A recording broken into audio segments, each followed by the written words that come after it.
Welcome to Stories We Weren't Supposed to Tell. This is a survivor-led space where we speak honestly about abuse, healing, and what it really takes to rebuild your life. This podcast is not a substitute for therapy or medical advice. Please take what resonates, leave what doesn't, and take care of yourself while listening. Today's episode contains discussions of childhood sexual abuse, addiction, neglect, family trauma, and grief. We will not be sharing graphic details, but we will be speaking truthfully about survival. Please listen at your own pace. Today we are sharing Cliff's story. This is a story about what happens when the people who were supposed to protect you don't. When home stops feeling safe, and when survival starts looking like grit, humor, self-reliance, and learning how to become the kind of parent you never had. Cliff's story carries pain, anger, and hard truths, but it also carries something else, perspective. Because sometimes survival doesn't make you soft, sometimes it makes you fiercely aware of what your children will never have to endure. This is Cliff's story, and I'm going to let him tell it.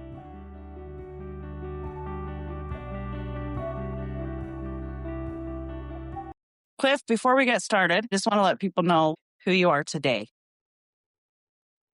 Oh. Looking at you, I think you're very outgoing. You're very outspoken. You're always trying to get things done, but I know you from like more of a work atmosphere than anything. So how would you describe how you are now? Yeah, I think that hits it on the head. I always look to that person that needs the help or could use the ear, because there's always been a time where I think where we all need to listen to someone or just need that help. And sometimes people just won't ask for that help.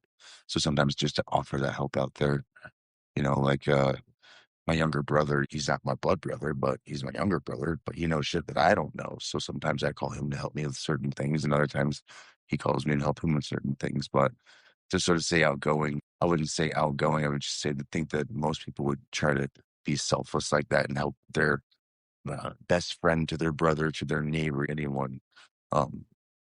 So to say I'm outgoing, thank you. I appreciate that. All right. Yeah. So, Cliff, you're about one of the only people that I've ever sent the questions to beforehand. You're in once.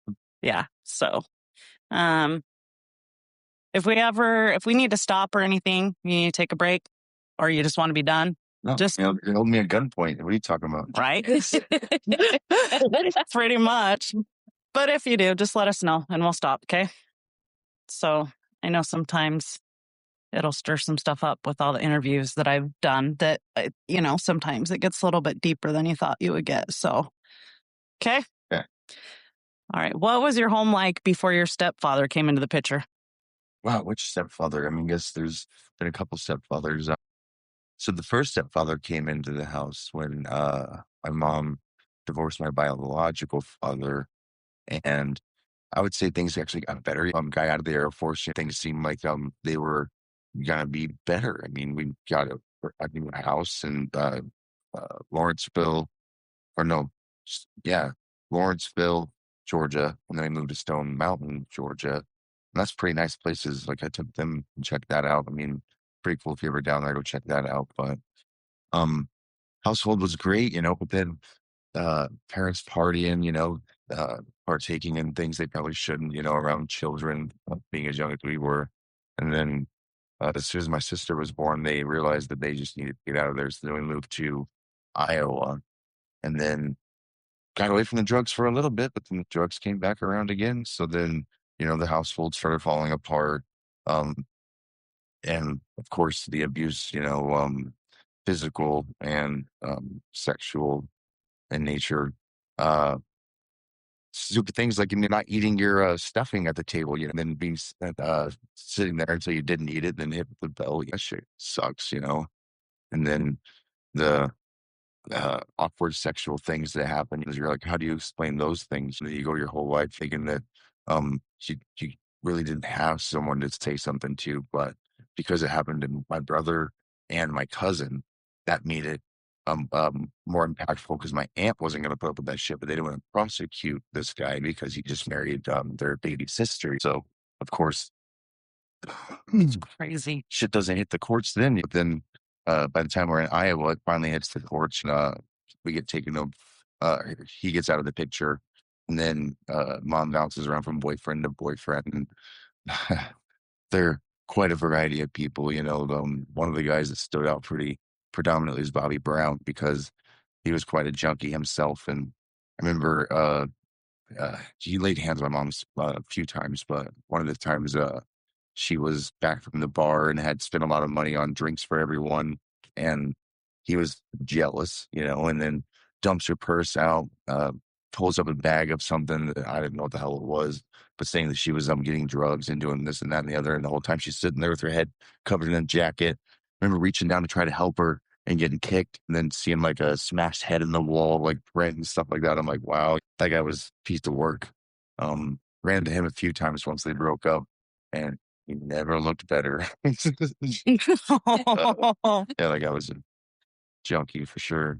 But then she met her third husband, and he was probably the best thing that ever happened to us. He was former Army, so retired from there and then worked for the Postal Service, so government insurance and stuff. It was obviously my mom was looking out for, but my mom tried to do the right thing. There was times where she had strength. I remember her enrolling in community college, going for optometry, and things were looking bright for her there. But then she was actually, stealing glasses and selling them on the side. So it's like, oh fuck, Gotta hustle. but it was cool to go places with her though and see her actually like take people's glasses and adjust like the nose pieces and the ear pieces, and make them not fucking hurt their faces. Mhm. I mean, it was kind of cool seeing her be useful and do something like that. But at the same time, she always liked to do like crafts and I'd always do like mediocre jobs. Sometimes it was like, oh, the effort was cool, but how high were you?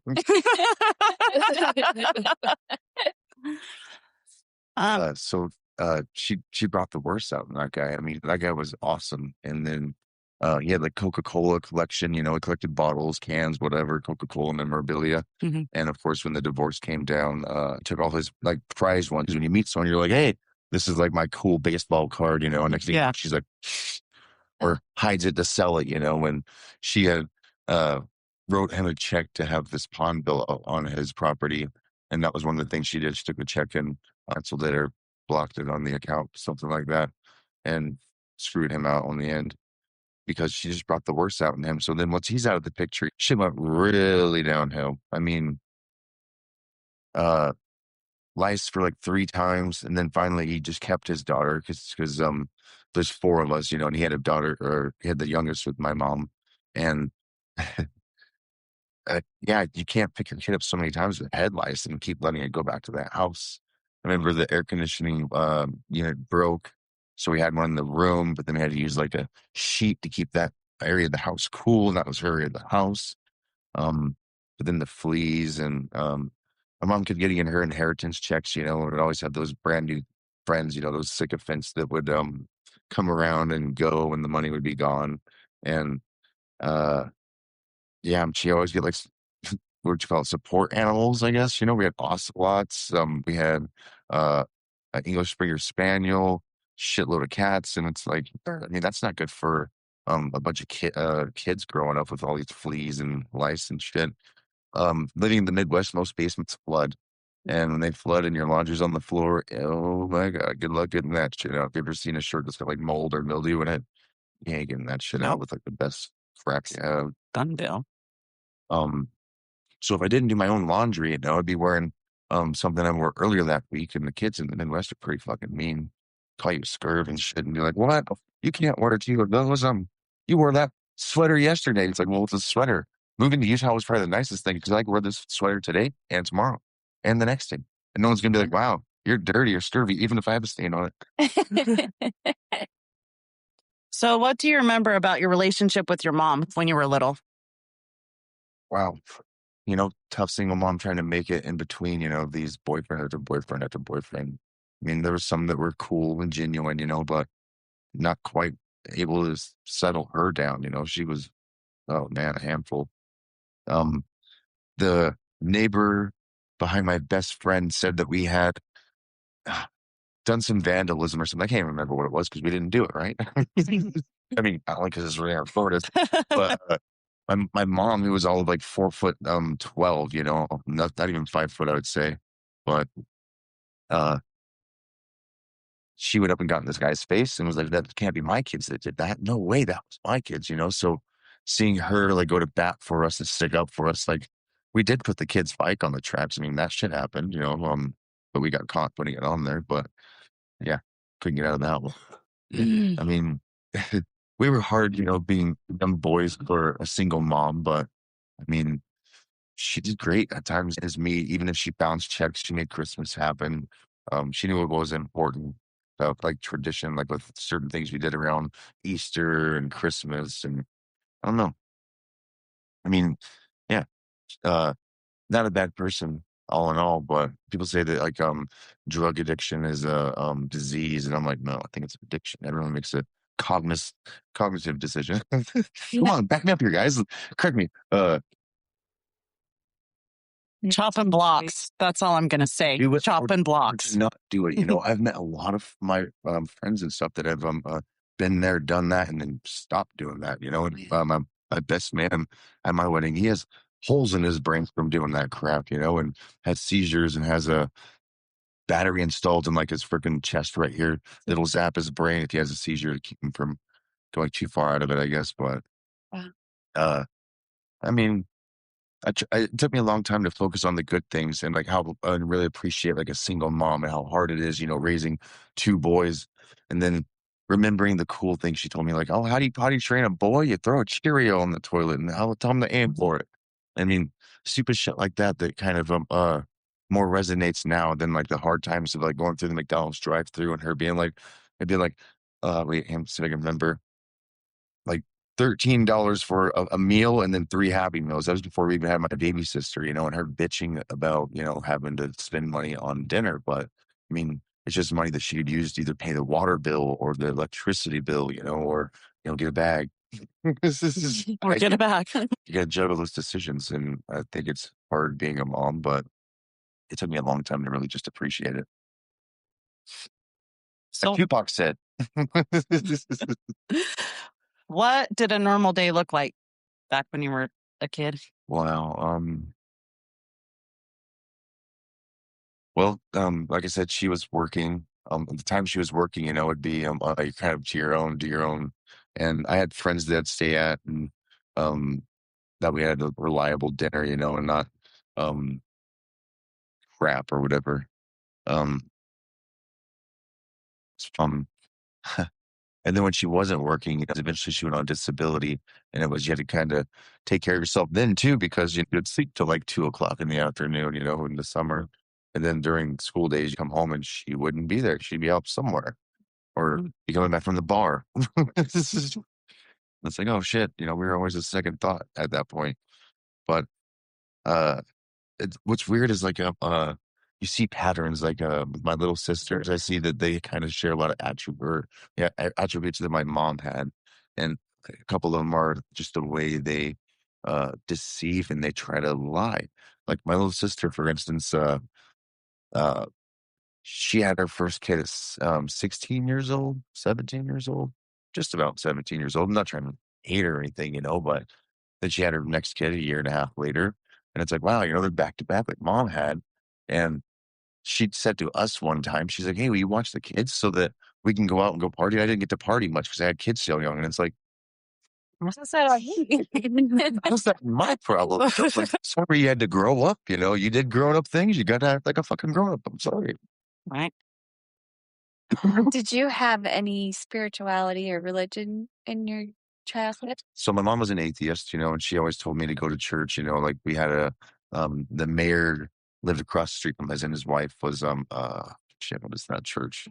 Anyway, there was this church lady, the mayor's wife, and we'd go to church with her only because they gave out Kit Kats. I mean, like, oh yeah, I'll take a Kit Kat, and then all the questions, you know, I knew nothing about the book or anything, and I'm like, okay, I guess it teaches a good word, and I can't sing these songs, you know, but just don't feel like it was me, you know, so I didn't really go to church and do the whole church thing.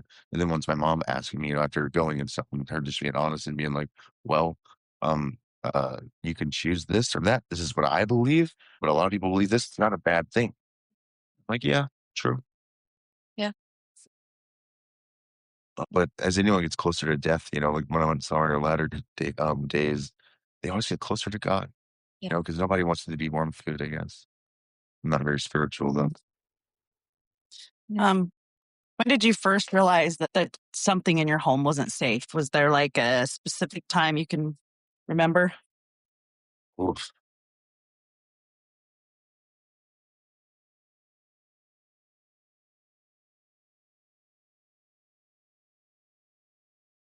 You know, I wouldn't say it was really in the home. For me, it was so my mom, when she divorced her second husband, he would come around every once in a while and pick us up in Iowa, whatever fucking part of Iowa we lived in at the time. And then he had a lot of connections and then eventually lived in Omaha, Nebraska, take us right across the border because the state of Iowa didn't want, a chomo up in their business, especially Mhm. picking up these kids. And I'm still thinking, how the hell did he pick us up and get us out of state and cross the state border? Even my mom did say it was okay, like, horrible. Um, uh, that's when it kind of started getting weird, going with him, showering with him, and then like getting all like dolled up and shit, your hair brushed over and stuff, your shirt tucked in. It's like, that's not how I fucking dress. That's how I do my hair. Like, okay, I get it. You're just trying to make us not look homeless like we probably did when you picked us up. But what's my mom doing right now? Probably out partying. Why the fuck wouldn't I be partying? Like Mhm. always would come and like buy toys and stuff and spoil us and make it feel like it's all right. And then it's weird that it'd be like, oh, tonight your brother's going to sleep with me, and then tomorrow night you get to sleep with me. And you don't think anything about that as a kid until the next day, and you're like, well, that was fucking weird. I mean, um, that's probably not normal. Being so young and innocent, you don't put much thought into it. You don't realize it was bad. And then eventually, as you get older and I guess more brave, you start questioning it. Like I remember asking my brother one time, "Did that happen to you too?" Yeah, and that's about all it went. It's like, well, I'm not gonna keep letting that fucking happen. Like, I know how to at least try to defend myself. At a certain point, the abuse, stop being um uh, uh opportune, I guess. The you just try to put yourself away from those opportunities and it Mhm. works out. So I mean, that's like that part of my life. I mean, what day and what day part of the life do you want to know? Probably like the first memory that you could remember. Oh yeah, it's off that time. Sure. I mean, I don't know if it's because my brother was older and my cousins were older, so I think they were the first ones affected before I was old enough to be a target, I guess. Hard to remember. If somebody walked in your house as a visitor, what would they have seen on the surface? Probably, well, times it probably looked like hunky dory. Other times, like before I had to leave, I was pretty horrible. Like the um condition of just everything was horrible. I've done like home improvement projects and the fleas and the lice, of course. Can I ask a question? Yeah. Um, I was just going to ask how old you were, you and your brother, like when it started, and Probably 4, 5 years old for me, and probably about the same for my brother. Because he came into our life about when I was 3. So then, I mean, of course, you put up a show when you first come into the picture, I guess. Hmm. How was he introduced to you? Do you remember, or were you just too young? Um, no, I remember there's a guy comes around, or it's just wow.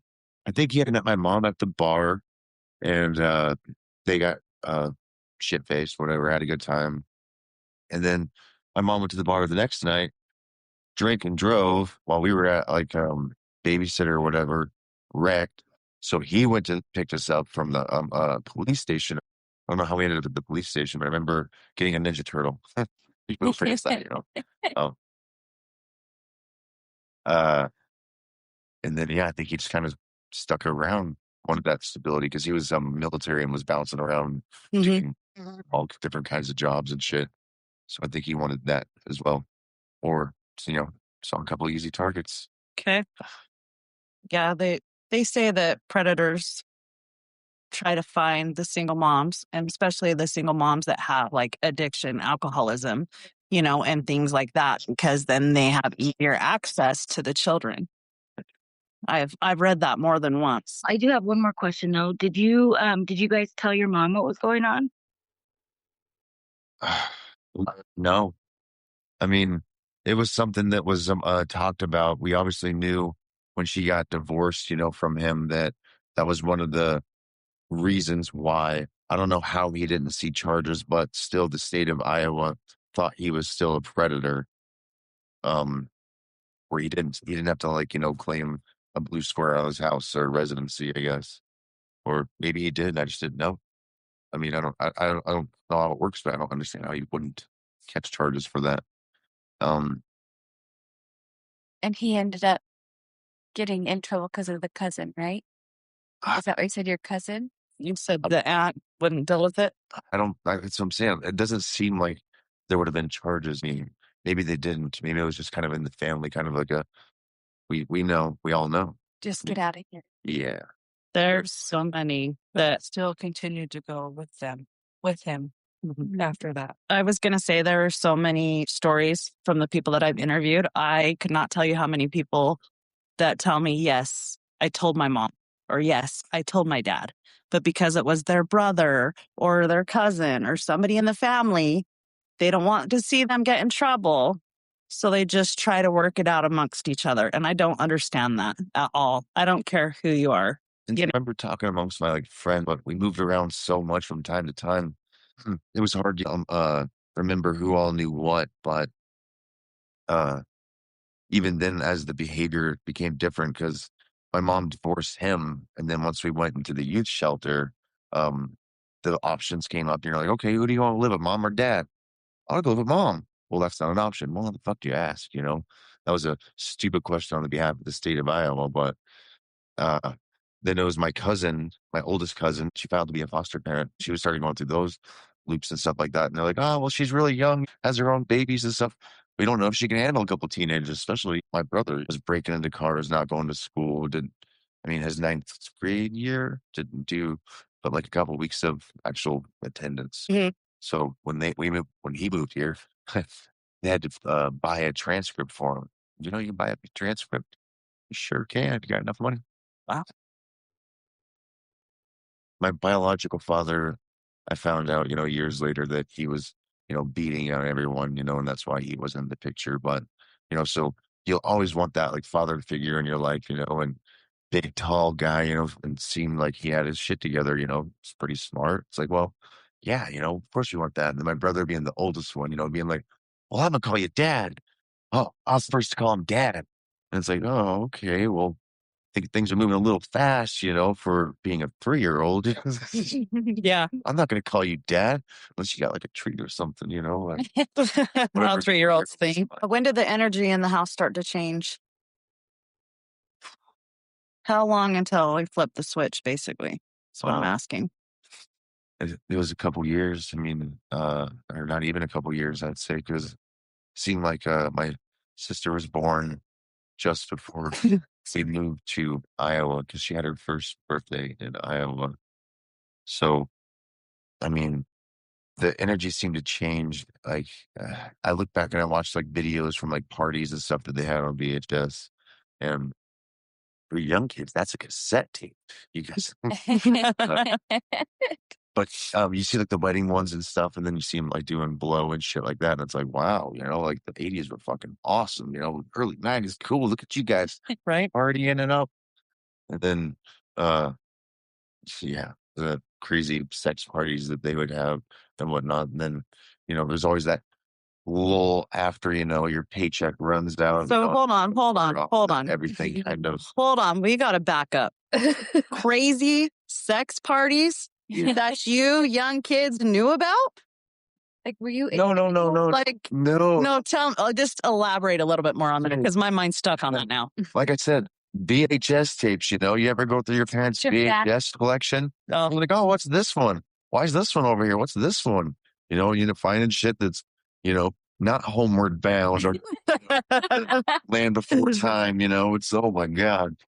The plumber came over to fix the pipes or something. Even then, I had a crate of pictures God, we were in our house. It had to have been like 2018, if not about that time. But all of a sudden, I'm going through this box and I find a picture of mom giving a guy a blowjob, and I'm like, "What the Oh, fuck do I have this shit?" Yeah. Ah, okay, if there's any pictures in here, mom, let's keep them. But like most of these, I want them fucking gone. Like Yeah. it's just a bad part of my life. It was mostly pictures of that stepdad and whatnot. But it's like, oh my hell, can't imagine.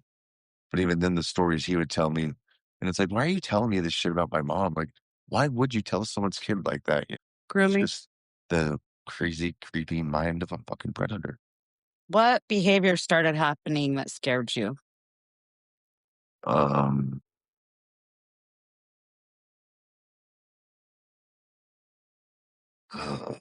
I'd say the behavior was like when my mom just was never home. I mean, she'd get her inheritance checks from my grandpa's death in like the late 90s, and she would just always take off and just be gone, like a lot of the time. It's like, what are you doing? You know, like I lived pretty much at my buddy Alex's house and my buddy Brandon's house because there was just nobody home. You know, it's like, wow, that's me. Because as I'm an adult now, I look around and I see the kids at home that don't have their parents home all day because some parents are gonna fucking work. You know, I get that shit. Yeah.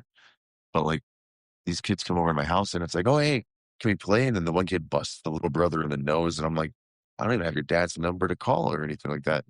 Next time you come over, I want your dad's number before you come hang out, just so that way I know you're like allergic to peanuts or something, you know, like just to be able to better serve, you know, these kids because if they're at my house, I'm kind of fucking liable for it. You know, they bust their ass or chin, break their arm. Mhm. Do you have a trampoline? Huh? Do you have a trampoline?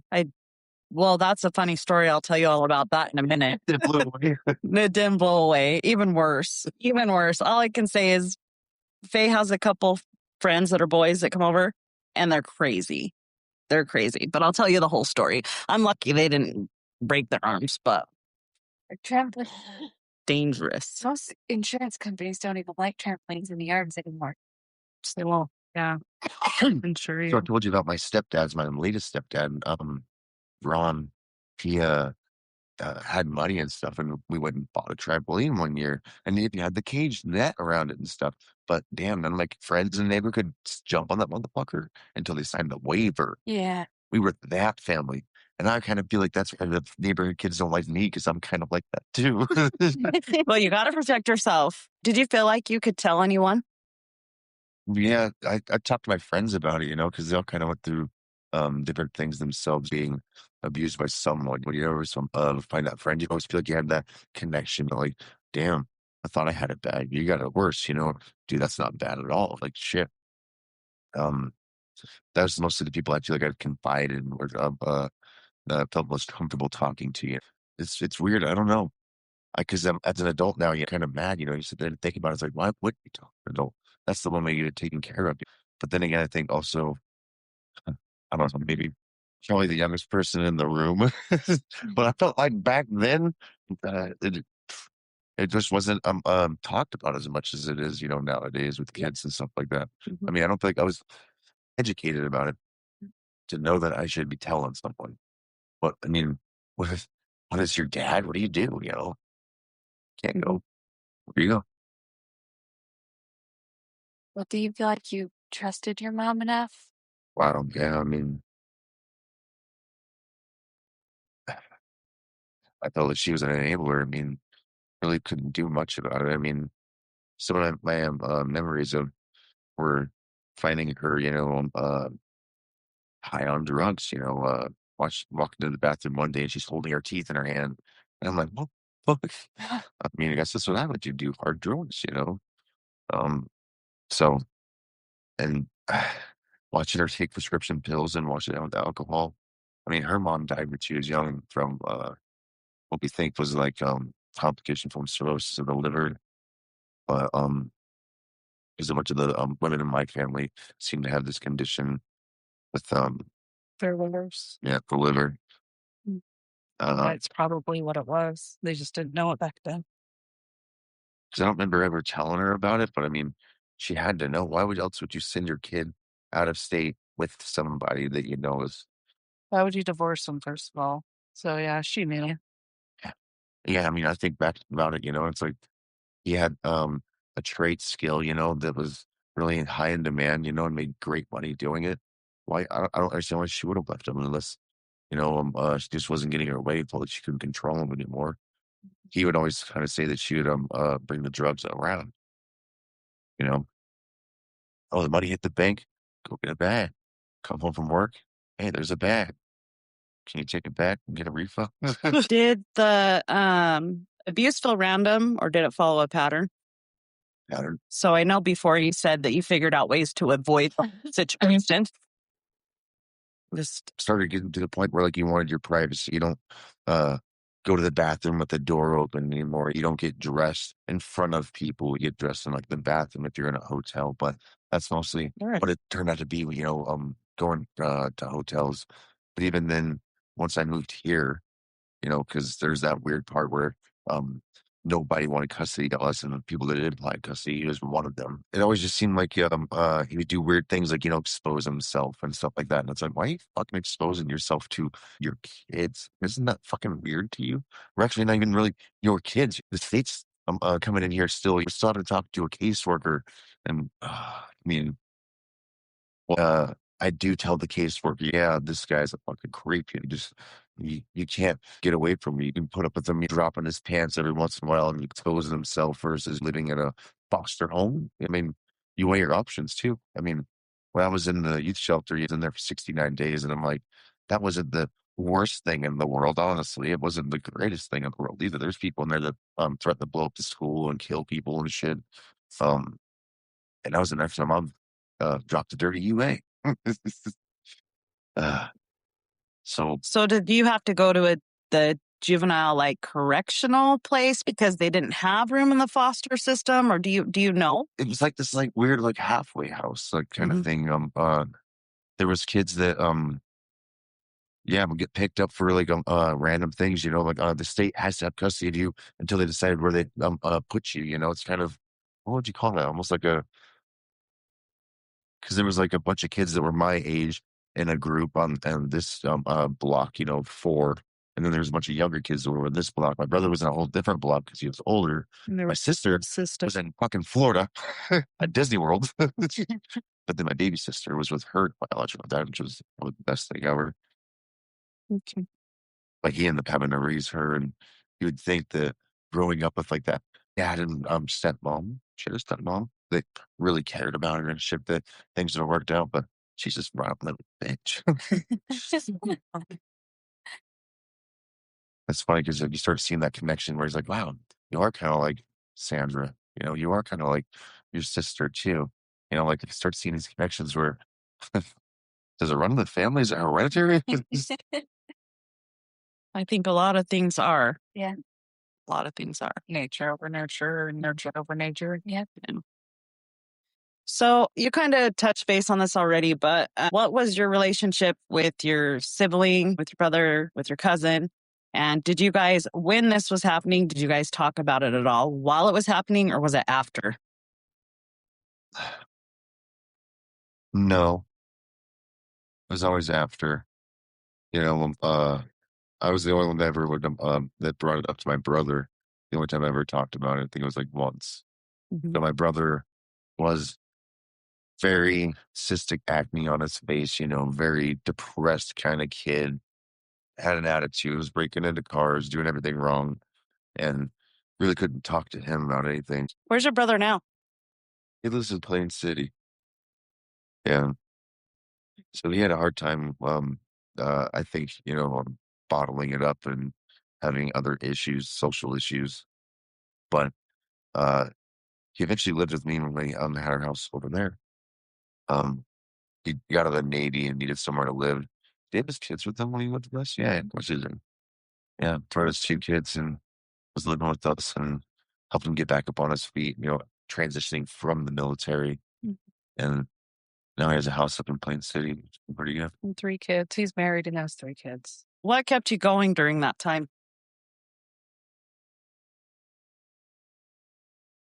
Wow. Pokemon. Seriously? Pokemon?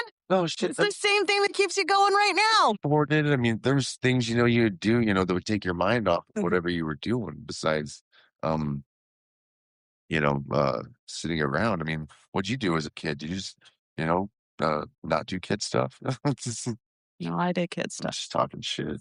but I'm just, yeah, he'll come over and he'll be like, I just had to come over and get this Pokemon on my Pokemon Go. So I figured I'd come into your office and say hi. And I'm like, oh my nerd alert, nerd alert. You know what's funny? Toward the end before I left Iowa, I hung out with nothing but the softball girls. Queefed on him, apparently. Hang on, I got a story. So, all my friends played baseball, and we didn't have enough money for a good play baseball. So I'd go hang out and just watch my friends play baseball. And then, of course, the girls start talking to the girls, and they all played softball. Like, softball game, baseball game. I'm like, hell yeah, I'll watch all this shit. So, started hanging out with the girls, because I'm a boy, right? Yeah, that makes sense, right? Because there's those two different types, the boys that hang out with girls that like girls, and then the boys that hang out with girls that Like boys. Yeah. Just wanted to make that one clear. So hanging out with all these girls, and they'll jump on the trampoline, they hold me down and start queefing on me. And I'm like, wow, that is crazy. Yeah, you want to block a queef? What does that mean? Wait, hand on my vagina. Okay, yeah. You need two? I'm gonna need like what would you do if you were 11? Right? They had a hotel party for Sierra's birthday party. Obviously, I remember her name. Well, obviously.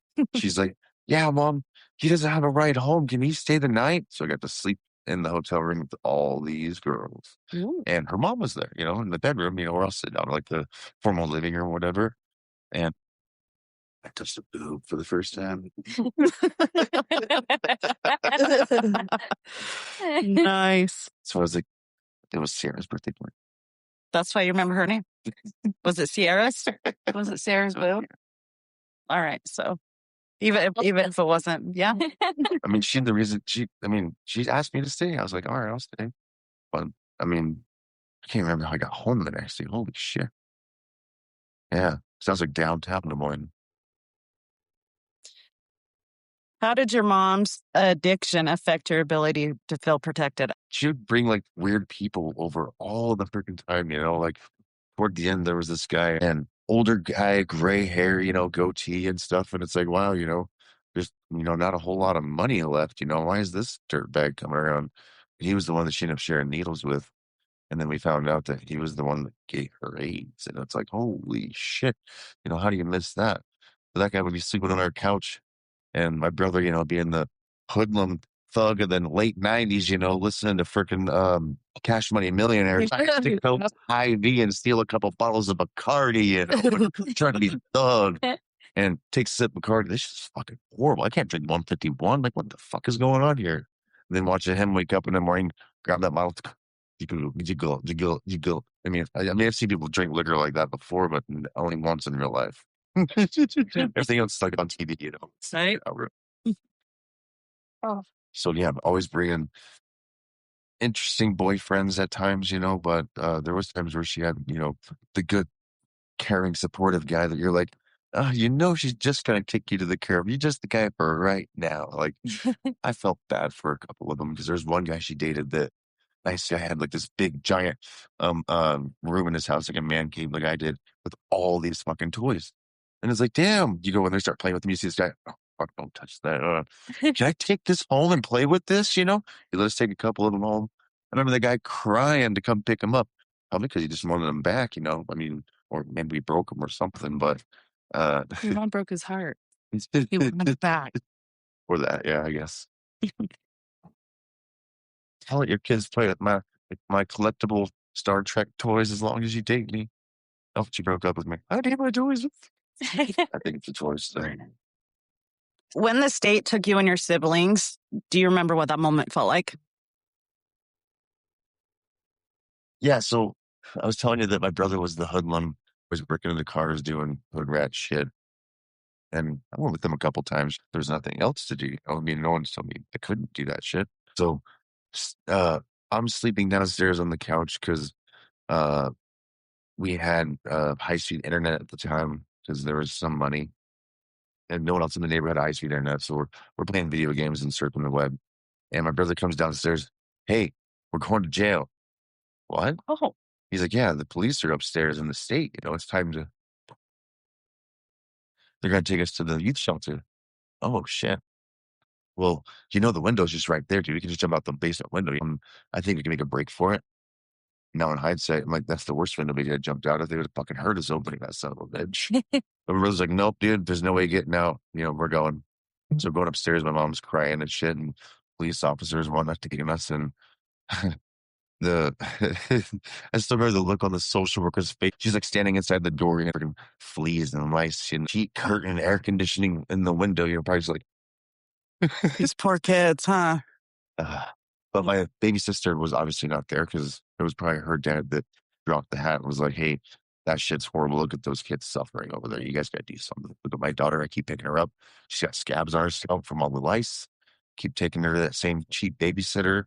And that babysitter, my sister was assaulted by her son. So her name was Grandma, but her oldest son, I guess, was a child abuser and abused my sister and some other people, I guess, there. Find that out years later because people don't just talk about this stuff. What do you remember about choosing where to live? So they gave you options. That's my thing is they gave you options, and let's go more into detail about that. Well, my cousin was, younger, newly married, had a baby son of her own, and she's like, "Well, I'm going to be an option. I'd go to the plate." And my mom was not an option because she would not use her bus tokens provided by the courts to go take her drug tests. So then my stepdad, of all people, had to go and prove he's not a child abuser and that he doesn't have a problem. He's working on the military base out here, settled down in Clinton, Utah. And why wouldn't he be an option for these kids? He's already getting his daughter. Why not get these two other kids? It's never been a big problem living with him. It's only been minutely a problem living with him. So then that's why I think and then, paying a lot of money for the courts and shit, and finish the basement in the house, to have have a bedroom for everyone. I mean, he did the right thing when it was appropriate for as much as I hate the guy. But so I think his intentions sometimes were.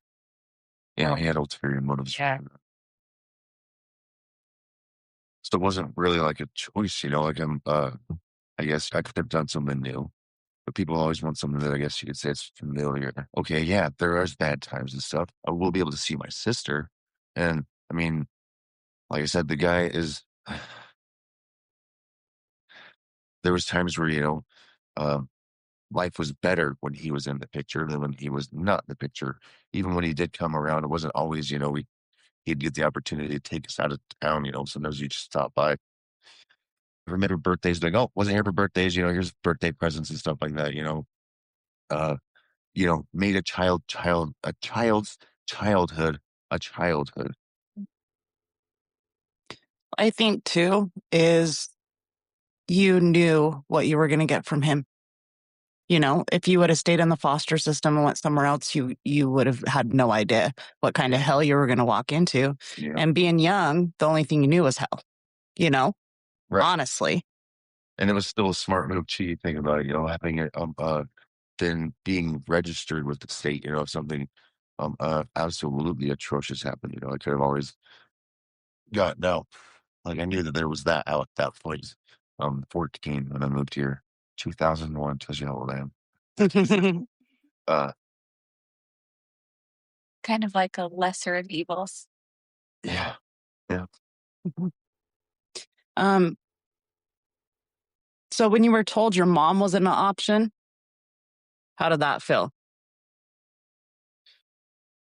You feel like you're cheated, you're like, well, that's why it still lingers to this day, and I was able to tell you that because it's like, okay, so we got to decide where you guys go live, do you want to go live with mom? Do you want to live with dad?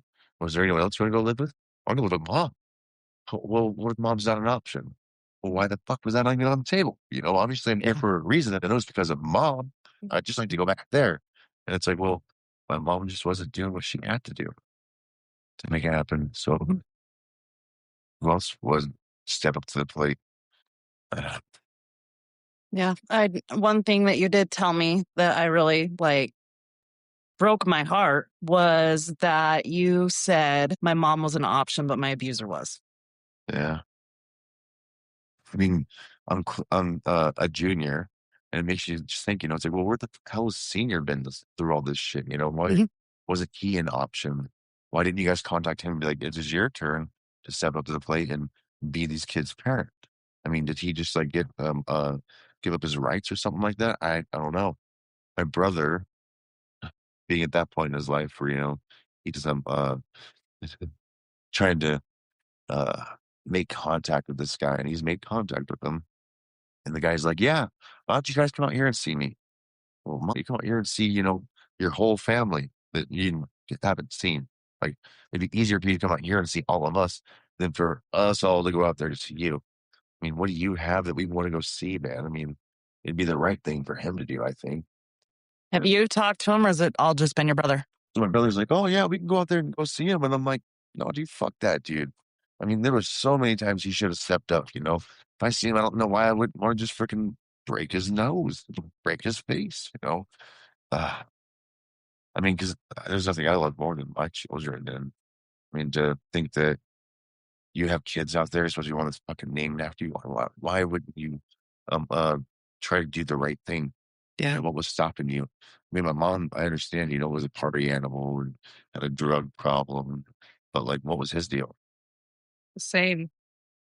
Was it the same? Did he just able to pull his head out of his ass? I mean, I've seen that with some of my friends, so I know some people can. I know some people can't. So I've lost some for the same kind of shit. Mhm. So, can you hold love for your mom and anger at the same time? Oh yeah. I mean, it was really interesting. I think it took up to like 10 years after she passed away. Then I finally kind of put it to bed, which was 2015. I was down in Texas. I was alone. I was away from Megan and went to Walmart, bought a shitload of roses, hiked up on this hill in Texas, put them in the rocks, and I was like, wow, you know what? I'm going to reach out and try to get my mom's ashes. And that's where I kind of felt like I got closure. But I also met uh, this little Mexican girl that just beat leukemia. Her dad bought her a St. Bernardino puppy. And of course, I had a St. Bernard growing up. So I was like, fuck yeah, I want to go love on your dog. This guy comes up, this Mexican dad. Hey, what's going on? I had a puppy, a St. Bernard when I was a kid. So I had to come over here and love on your daughter's puppy. Oh, you know what? She just beat leukemia. Couldn't get good health care. So I bought her this puppy because she beat it. That's exactly the kind of world I need for my life. I'm done dealing with it as anger toward my mom for all the shit she fucked up with. I want to start looking at the good shit and trying to bring those things that she did because I can't help but even looking at my daughter. I see nothing but my mom. At times the good and the bad, and I mean it's rewarding. I know a lot of people are spiritual and they believe in like an afterlife and stuff like that. Like, oh, you'll see them one day, and it's like, yeah, I see my mom every day. It's my daughter. Tell me a little bit about your mom's passing. Yeah. So my brother was deployed in the Navy, and when you're active duty, um, I guess she tried to get a hold of him, and when you put that call in through the office, eventually gets all the way to son wherever he is, and it's you need to go home, boy. Your mom's like, I'm longer to live. So that's how the call got to us. So then we all went to Georgia, drove from here to Georgia. That's a bitching drive. Made that drive, and it's like, okay, my mom's got pneumonia and she's not gonna live very long. Okay, great. Well, drive to Iowa. Great halfway fucking point. Luckily, I know people in Iowa, Mm-hmm. so stopped there, partied with some my friends. That was fun because uh You were 17.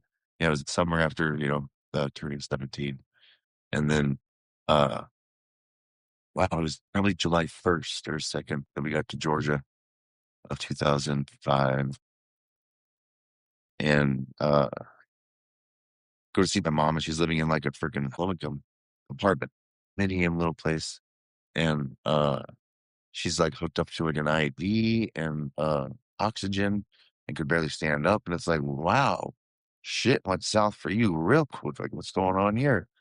Oh, I just have to give you a hug. I have to give you a hug. Oh, do you want some weed? I got some weed.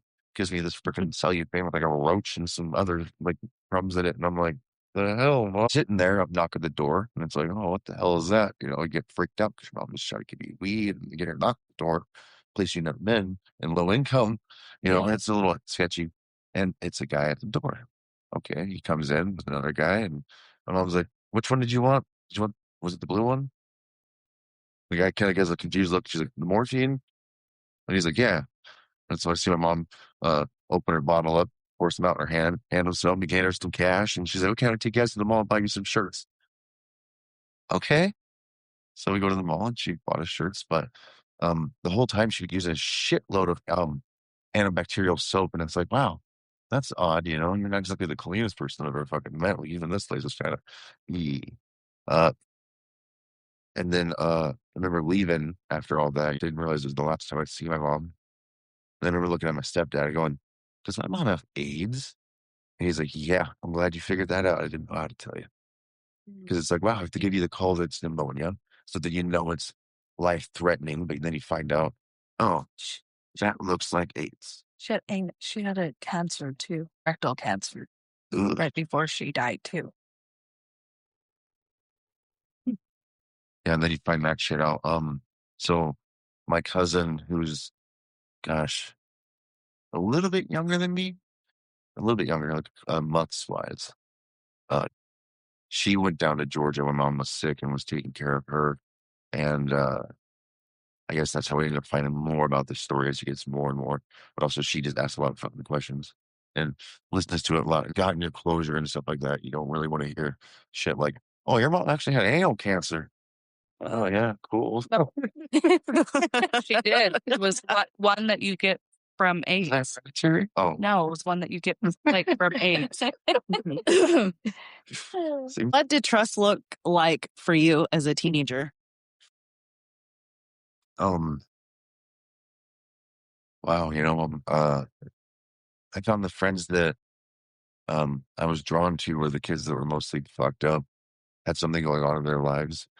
My friend that lived kitty corner to me was his dad was in like his mid 60s and his mom was in her mid 40s. So there was a 20-year age gap. You know, he already had a litter of kids that were older, and this was his second litter of kids. But his oldest son, David, was my best friend, you know, and people picked on him and teased him, you know, for being a little guy. But it was my neighbor, it was my best friend. We did everything together. And so his mom ended up freaking shooting herself because she ended up getting staph infection and a surgery on her leg and MRSA and just lost her mind and took her own life. And I remember seeing him broken one day, and it's like, oh fuck, you know, okay. I really can relate to how you feel right now. You know, it kind of sucks when, you know, you don't have the one person you want your mom, right? Everyone wants the mom. And then the other guy that lived next door to me, he lived with his grandparents because his mom was a junkie. And then my friend next door lived next door with his dad because his mom was a junkie. And his stepmom, and he ended up losing his life to drugs because he went down that route. But I mean, the guy across the street, also a junkie, but his parents were more of it. I mean, just surrounded by these junkie kids that had uh, what he thought was a hard life, or just decided that they were into the same things I was, like skateboarding or music or just the kids that were in the neighborhood to hang out with, you know. So I guess that's the people I mostly would like confide in, you know, in my teenage years, you know. Had a friend that was a test tube baby. I mean, or my test tube baby. Is that what they call them? That's what they called back then. But Yeah. he was an artificial insemination. Yeah. I was like, wow, that's so weird. I mean, like, you gotta be bullshitting. No, he's not bullshitting. Well, that's weird. That was one of my good friends, but he ended up becoming an alcoholic and then heroin addict and lose that friend. You know, do you feel like it was a very like trauma bonded group?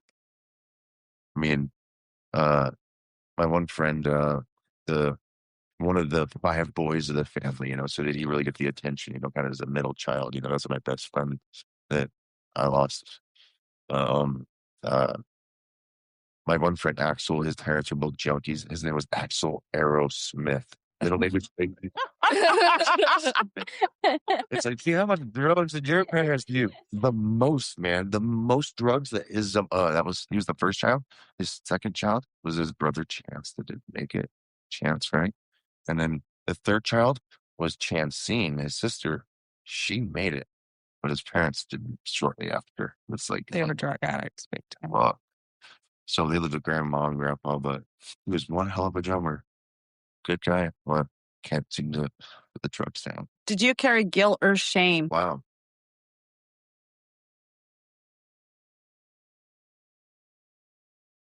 I wouldn't say it was guilt. I'd say more shame, because it's not like I felt like I did something wrong. It was felt like, God, I'm that person that happened to, and then as you start to learn more about it and become more mature and educated about it, you realize that like that's like the most horrible fucking atrocious thing in the world.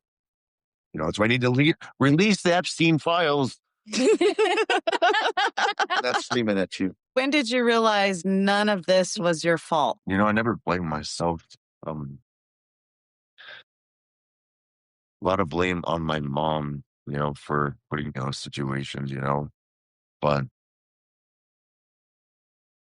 mostly the perpetrator himself, it's mostly the person I blame, he is the person that knew better and didn't do better.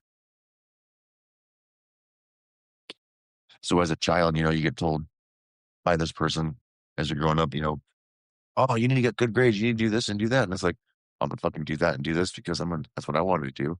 But not because you told me to. Yeah. Because I want to get the fuck away from you. I don't want to fucking be here. But I think that's why my brother also joined the military, like as soon as he freaking could. So He joined and he was like, I'm out of here. Oh. And I guess like I get it, dude. That's one way, but that's not my way. Can you tell me a little bit about your healing? Have you worked on anything, or do you just try to block it out? No, I mean,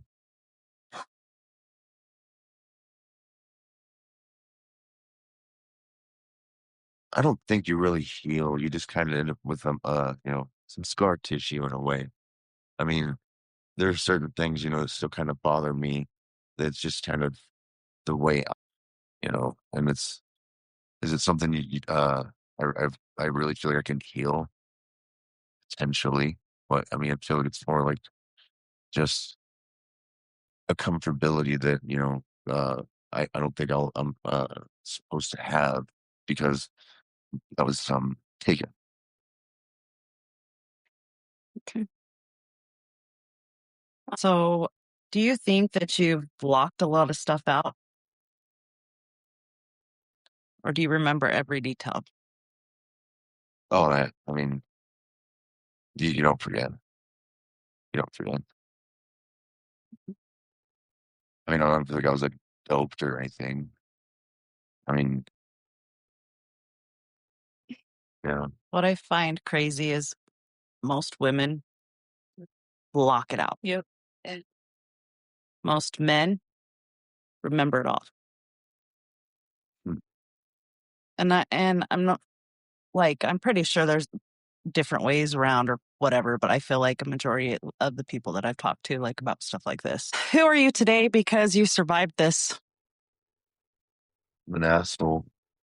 I'm a bad road rage. um,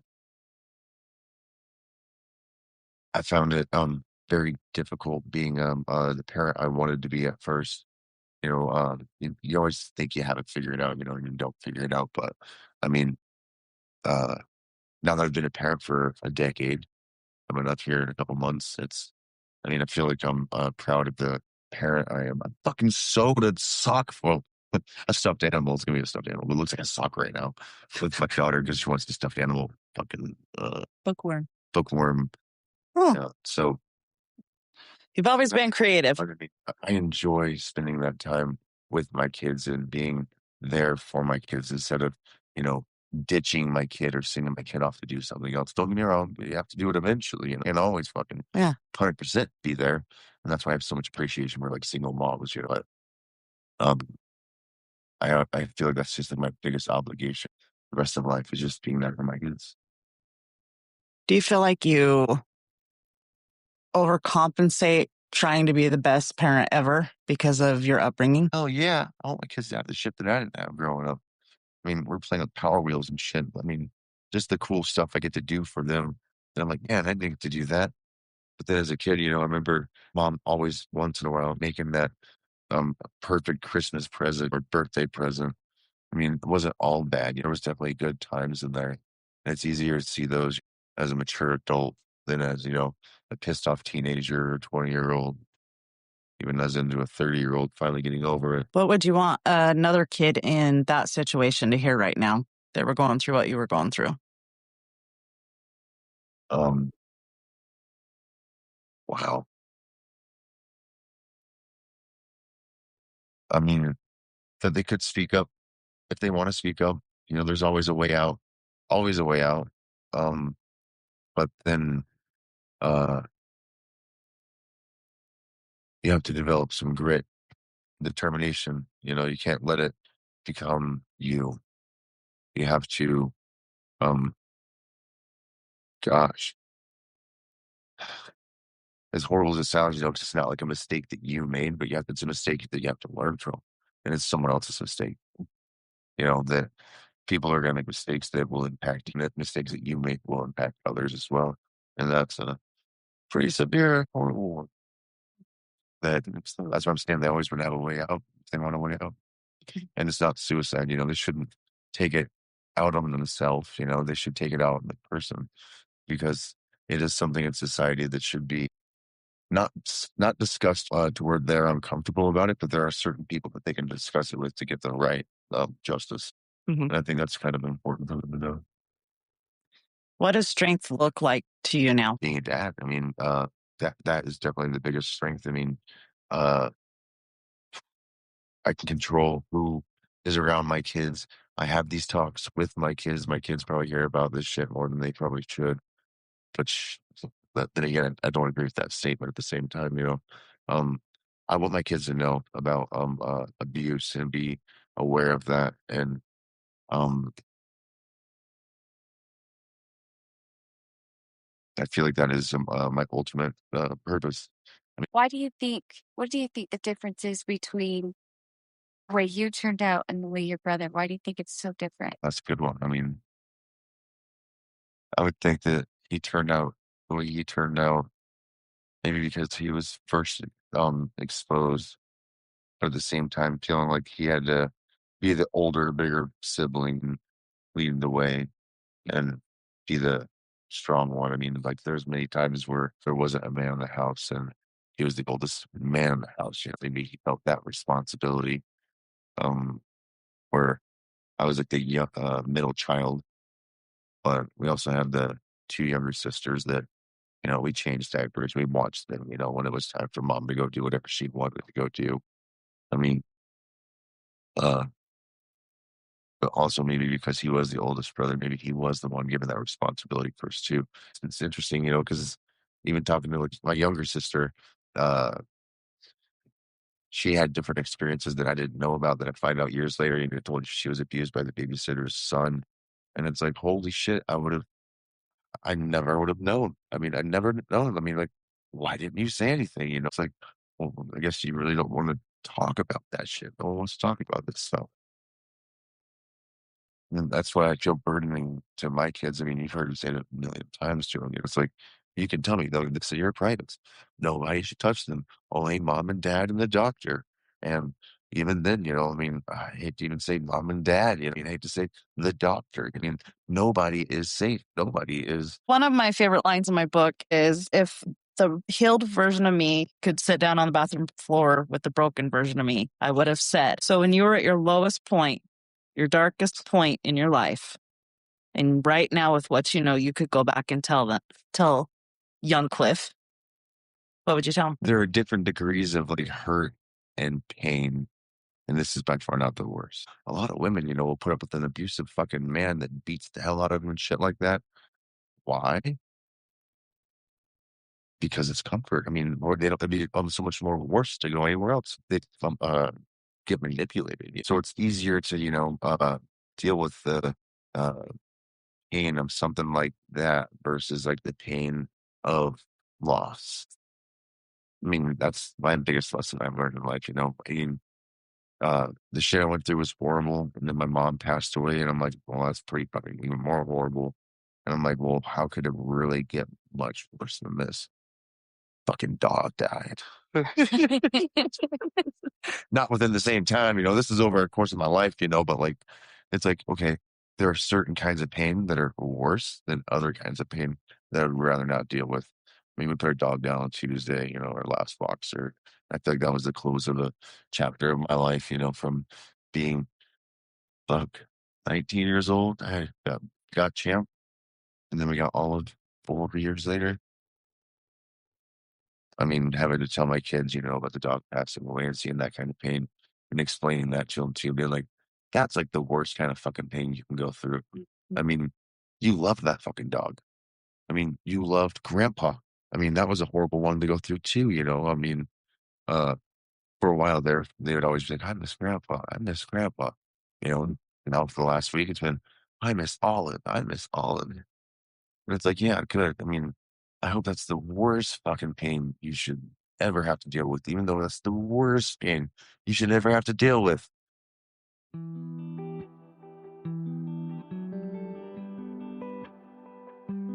Thank you for listening to Cliff's story. What stays with me from this conversation is that survival does not always look polished. Sometimes it looks like dark humor. Sometimes it looks like anger. Sometimes it looks like doing everything in your power to make sure your children grow up safer than you did. Cliff's story is a reminder that abuse does not get the final word. What was done to you matters. What you choose to build after it matters more. If this episode brought anything up for you, please take care of yourself and reach out for support if you need it. You can contact the Child Help National Child Abuse Hotline at 1-800-4-A-CHILD. Once again, 1-800-4-A-CHILD. The National Sexual Assault Hotline at 1-800-656-HOPE, or the Suicide and Crisis Lifeline by calling or texting 988. If you have a story you'd like to tell, we'd love to hear from you. You can contact us at sunshinefaymedia@gmail.com. That is SUNSHINEFAYEMEDIA@gmail.com. You don't have to be healed. You just have to be ready to be honest. Thank you for being here. Thank you for listening. And next time, we'll be back with the Manipulation Whisperer episode. And after that, we will be doing Maya's episode. It's a dark one. It's hard to listen to, but it needs to be heard. Talk to you soon.